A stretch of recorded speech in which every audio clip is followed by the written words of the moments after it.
The material that you're about to listen to and engage with came from our 2017 Missiology Lectures, when myself, along with my colleague Johnny Ramirez-Johnson, said we need to do this next 2017 Missiology Lectures on this topic of race, theology, and mission.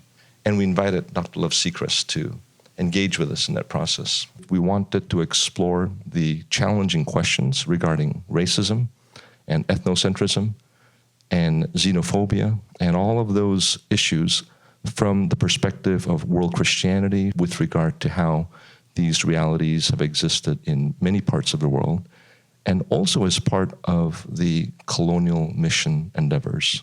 It is fascinating to think that the realities we were talking about are not the experiences of one individual or even one society. We're talking about whiteness as a way of defining the world. And the conference and the conference presenters address time and again this epistemology, this way of making meaning. It has also been described as colonization and post-colonization. The question is not about guilt, it's about engagement. It's about what are we going to do with what we have inherited. So the fact that we're having the conversation should not point a finger at you as a listener or viewer. But these are hard conversations. The conversation about race is one that has been deferred for so long and so often, over and over again. As soon as we get close to having a meaningful conversation about race, we recoil from the pain of it. And so in our lectures, you'll see some of that pain emerge. You'll see some people who have long experienced racism express and declare and name experiences that they have had that have been deeply formative, deformative even. So this conversation is not a pretty one, but we're having it. As observers, as listeners, you will be engaging, and we invite you to invite the Holy Spirit. The three of us pray a lot about this series. We humbly submitted to God and pleaded for God's mercy to lead us. We are feeble, and combined, we are imperfect, and we have prayed that the Lord will fill the gaps. And the conversation is only a starter. It is in your hands. It is in your community. It is in your family. And most importantly, it is on your knees.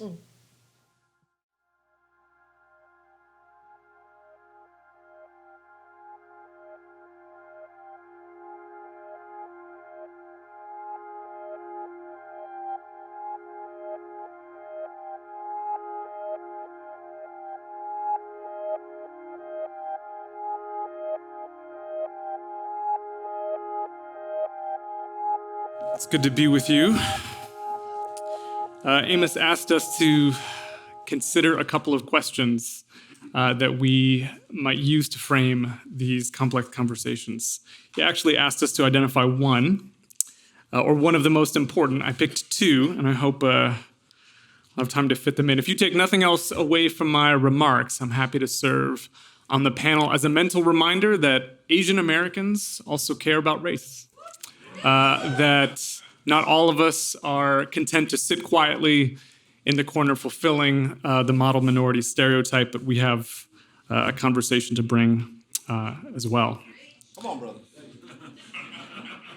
When I first came to the School of Intercultural Studies in 2006 to start my PhD, I at the time had been reading a lot of Lesslie Newbigin. I thought that was novel until I realized that everyone was reading Lesslie Newbigin. But I thought I was really perplexed with the questions that he was asking churches in England in the early 1980s about a missionary encounter with the West. And I really thought I was going to do something about, Newbigin's cultural epistemology or something along those lines. But where I ended up a couple of years later was somewhere very different. I find myself these days really just focusing on questions about racial segregation in cities as a point of missiological inquiry. a lot of my days, a lot of my research, a lot of the workshops where I'm interfacing with the community, I find myself in the midst of conversations around affordable housing and gentrification, around the achievement gap in public schools, around residential segregation, and how much it persists, as much as we like to think that we are more and more tolerant of diversity. These are the conversations I find myself in, and so I hope we can make space to discuss how these geographies are not secondary to missiological inquiry, but they are in fact essential contexts of everyday praxis. A shout out to Willie Jennings. I'm not sure if he's around, it's dark, but one of the things that was a great comfort to me is when I read The Christian Imagination and saw a challenge about bringing discourse of race and real estate together.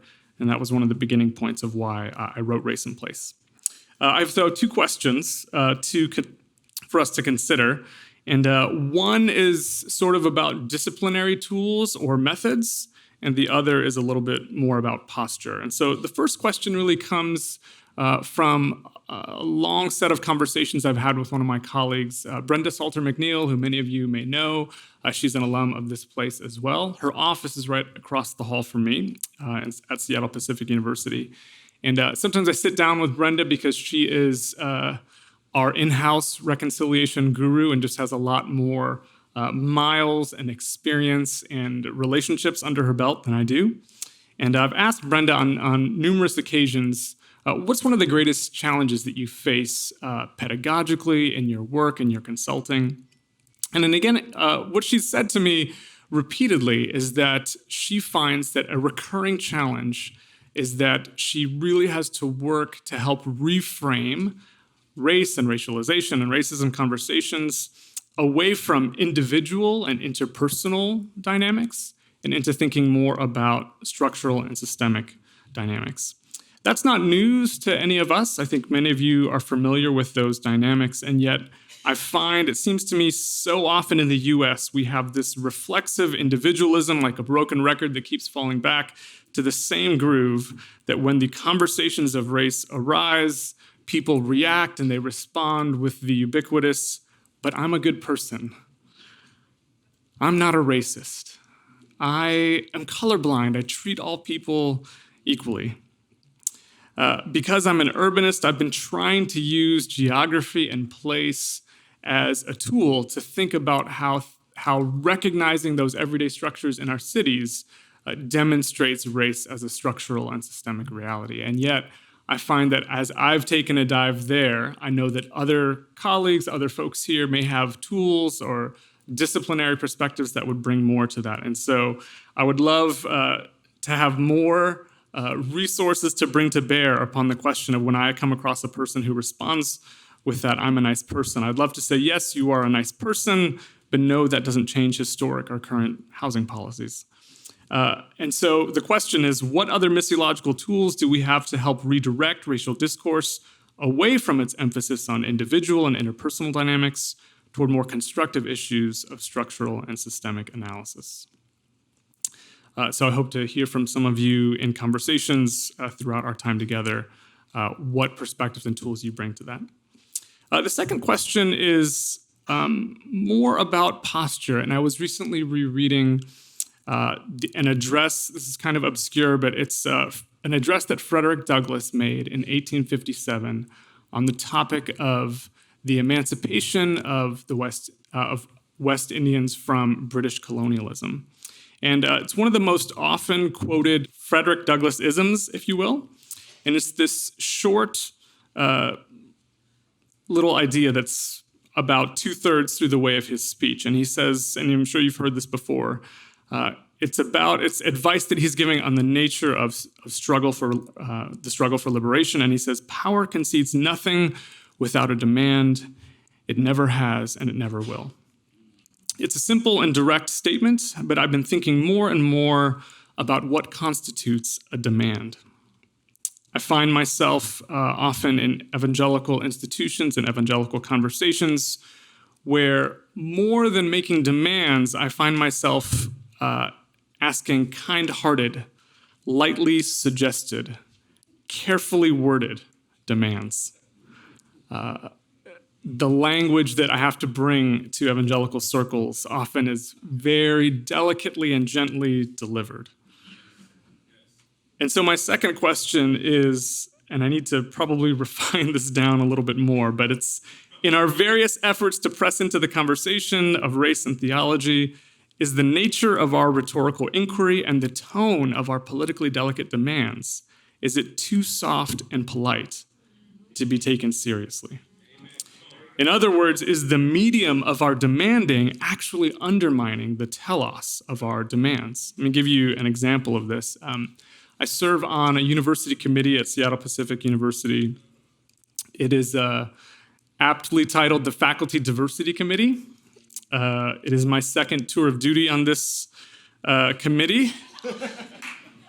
We talk a lot about confronting and transforming things like institutional culture. At a recent meeting, one of the conversations among the faculty was, what do we mean when we talk about institutional culture?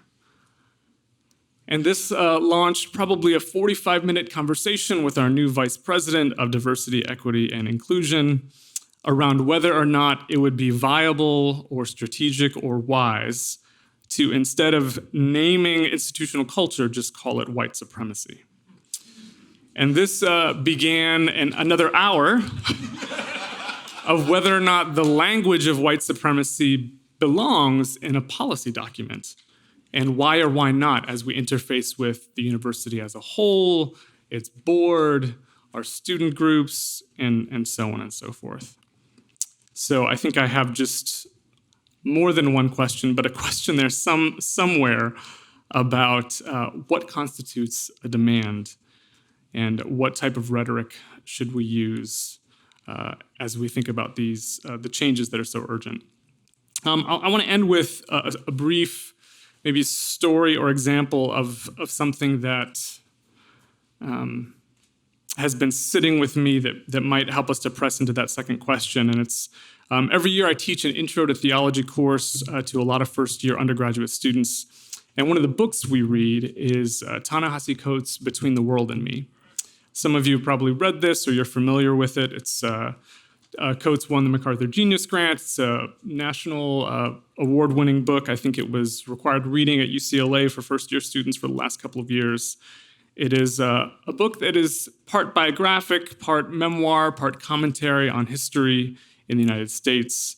But if anything, what I've recognized from assigning this book to beginning theology students is that again and again from across the religious spectrum, students are profoundly caught and compelled by one of the central challenges in his book, which is to wake dreamers for the struggle. Without getting into too many details in the book, one of Coates' premises is that more or less many of us are sleepwalking through the present moment we find ourselves in.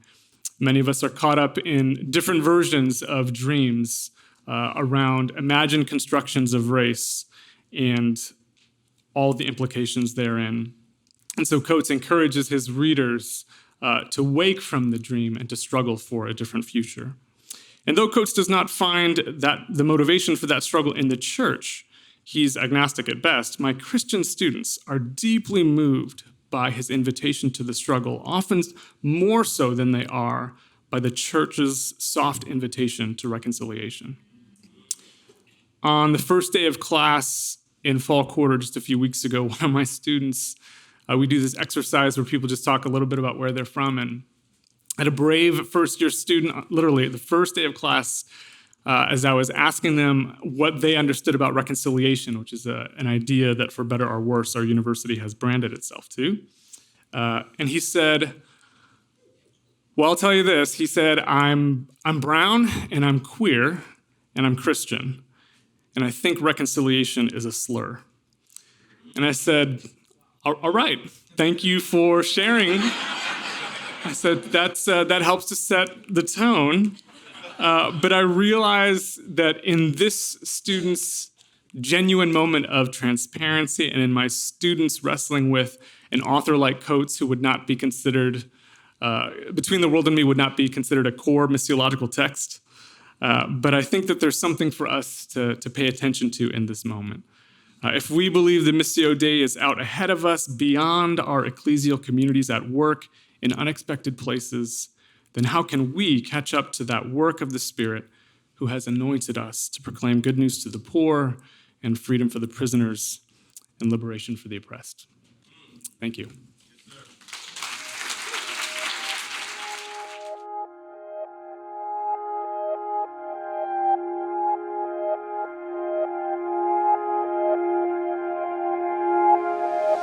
Thank you.